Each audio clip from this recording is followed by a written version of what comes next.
So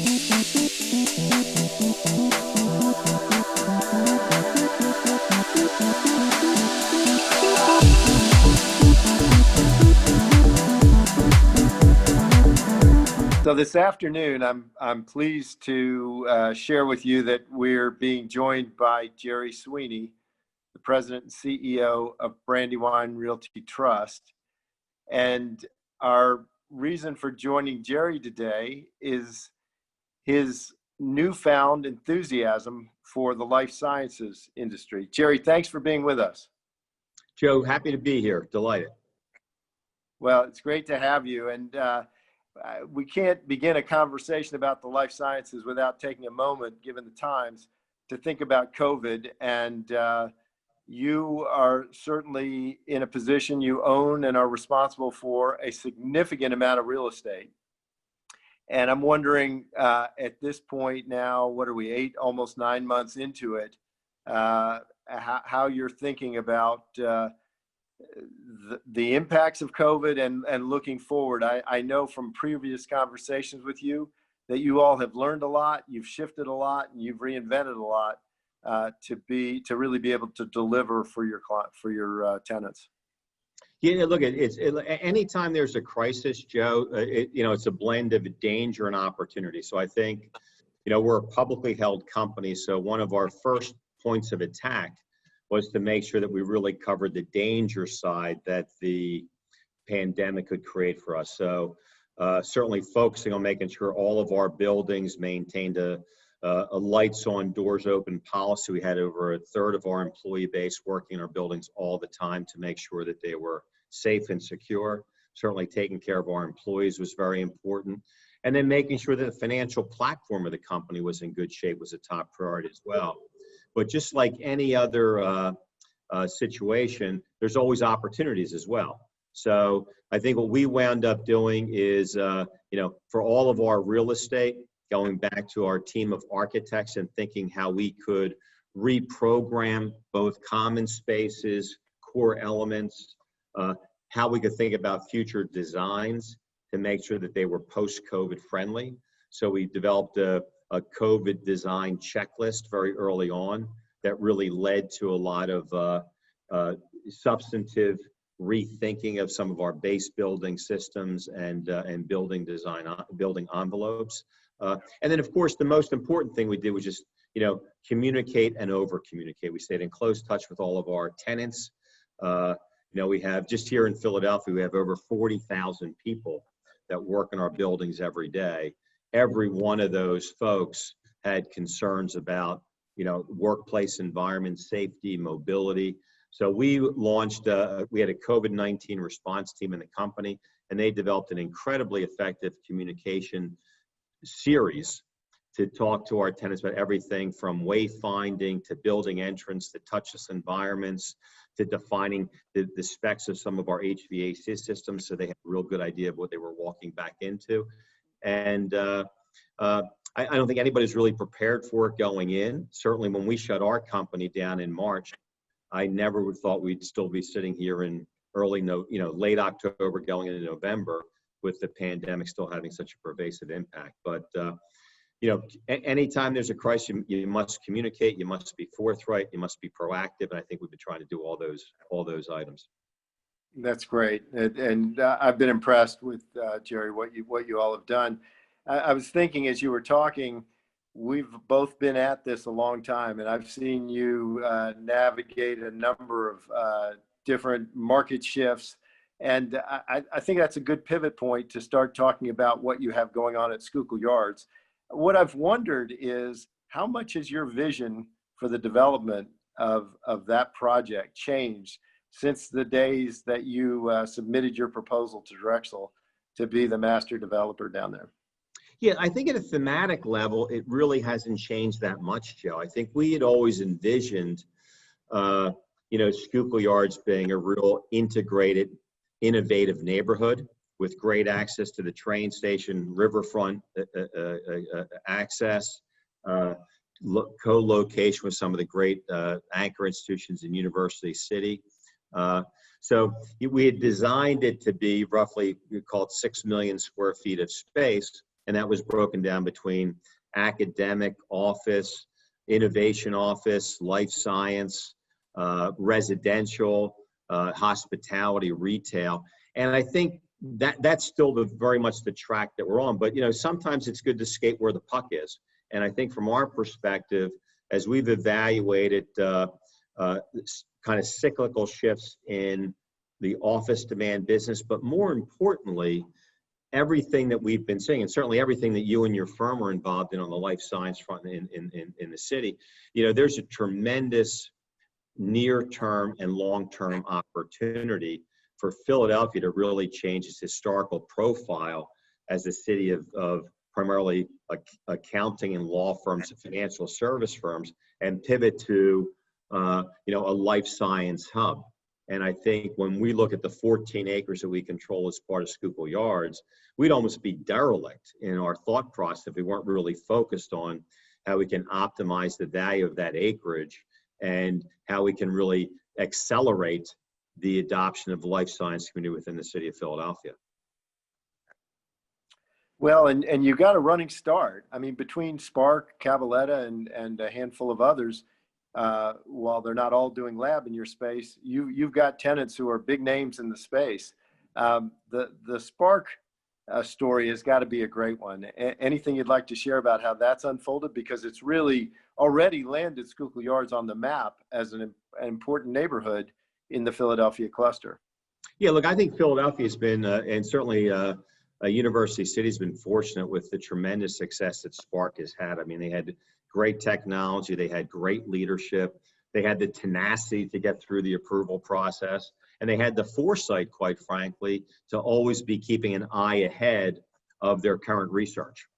So creating a kind of a pipeline of future product, and that created a platform that was attractive enough that a company the stature of a Roche came in and bought them, returned a significant value to the shareholders, but also broadened their platform for both research and expansion. So I think Spark is just a tremendous example of, the commercialization of some research, and it being done the right way, and it being positioned properly to really become a significant growth vehicle. And I think, frankly, one of the real indirect benefits of Spark's success has been the inspiration that it's given to a lot of other companies in the marketplace, including, frankly, some of the anchor institutions that have seen that, this push towards commercialization can actually create tremendous brand and financial value for those organizations. So I think Philadelphia is positioned incredibly well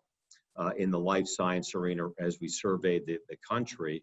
And I think it's incumbent upon everybody who's touching that today to make sure that we move forward as quickly as we possibly can.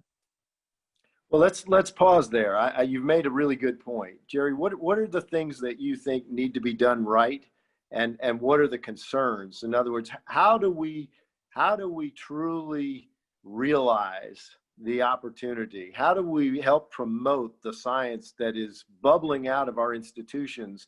How do we make sure that happens in Philly? And how does it grow and expand here in Philadelphia?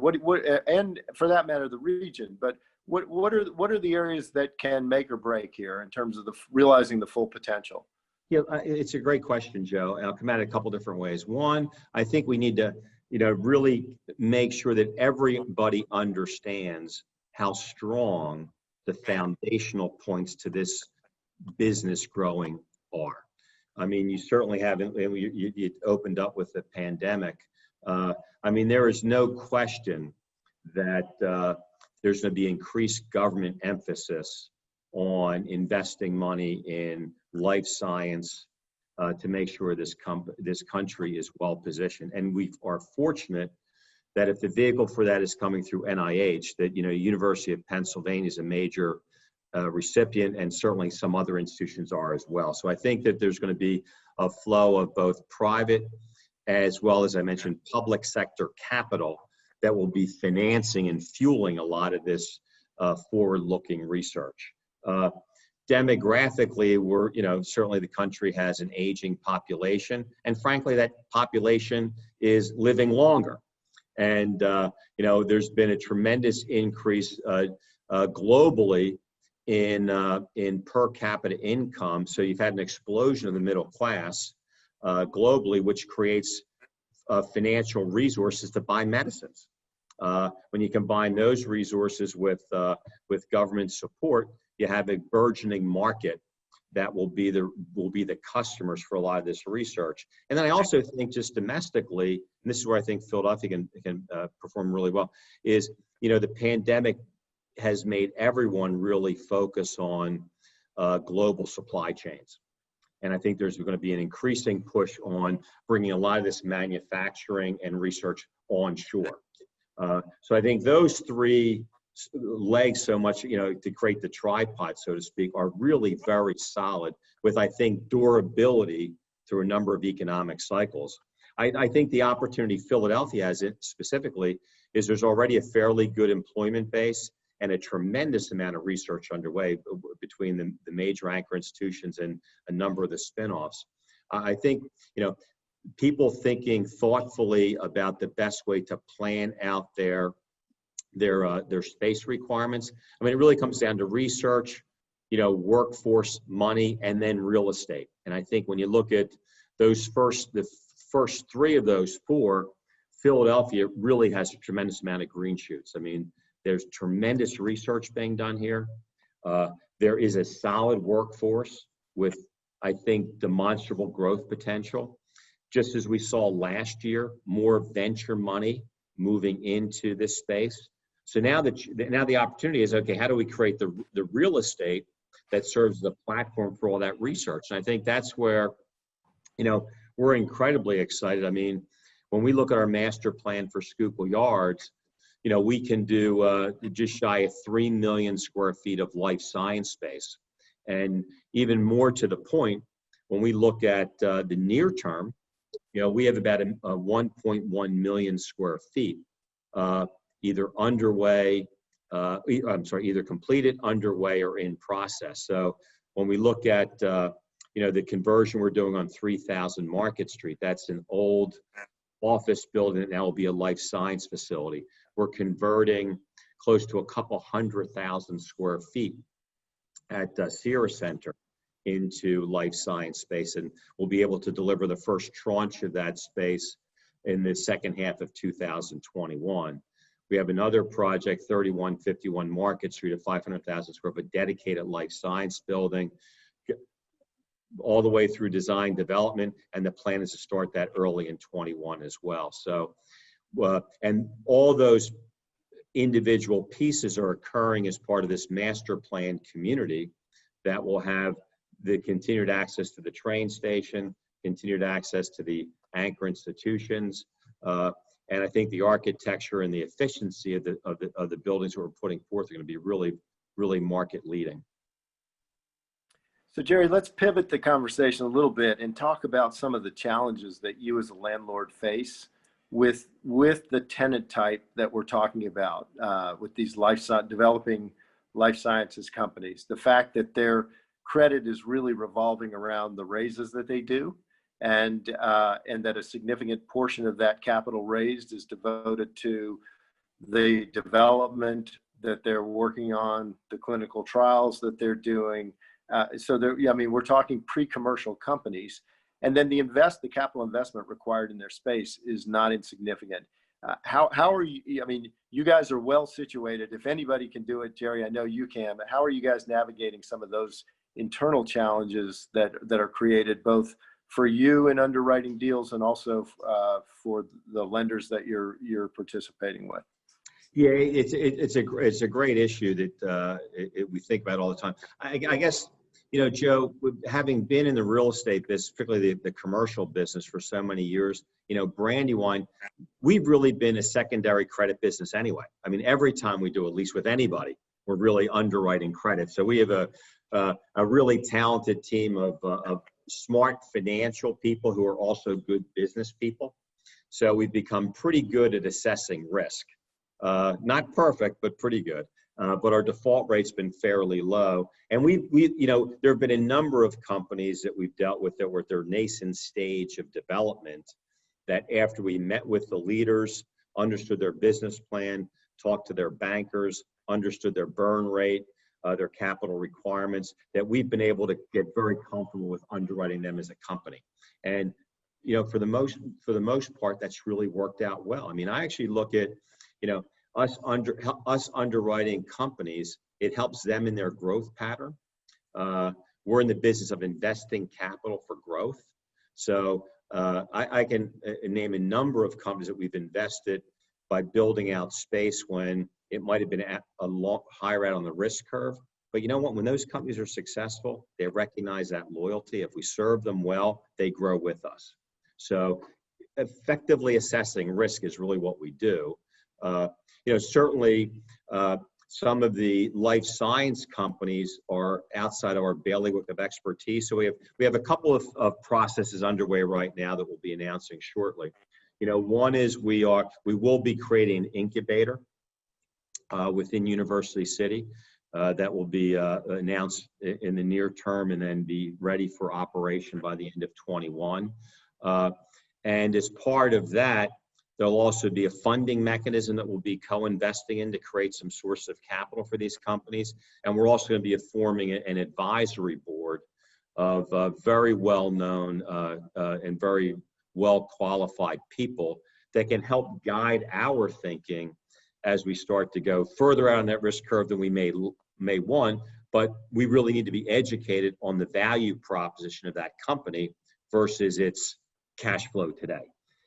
So we're actually pretty excited about it. It's always a learning experience. And I think we go into all of these discussions recognizing we have a lot to learn about the companies, the management team, their business plans. And our job, quite frankly, is to create the physical platforms for them to be successful. Help them build their brand, help them create their culture through the workplace environment. And that's what we've been doing for 26 years. And we certainly believe that we'll be able to execute that very well in the life science arena as well. Well, Jerry, what a great vision for the future. I love it. I was sitting here thinking, when do you add your chief science officer? But it sounds like you're doing that through an advisory board. What a great idea. Your vision for Philadelphia, we share it with you, and we wish you great success in getting those buildings up. We know there are a lot of tenants who need that space. Boy, they can barely wait for your development period. They need it today. So it's been great to be with you. This is a conversation that we will continue over time as Philadelphia continues to grow and expand, and these companies realize themselves, and many of them find their way to your doors at Schuylkill Yards. So thanks for your time this afternoon. Joe, thanks for including us in your great series. And you represent a lot of great tenants. Keep bringing them to us. You bet. We will. Great. Thanks.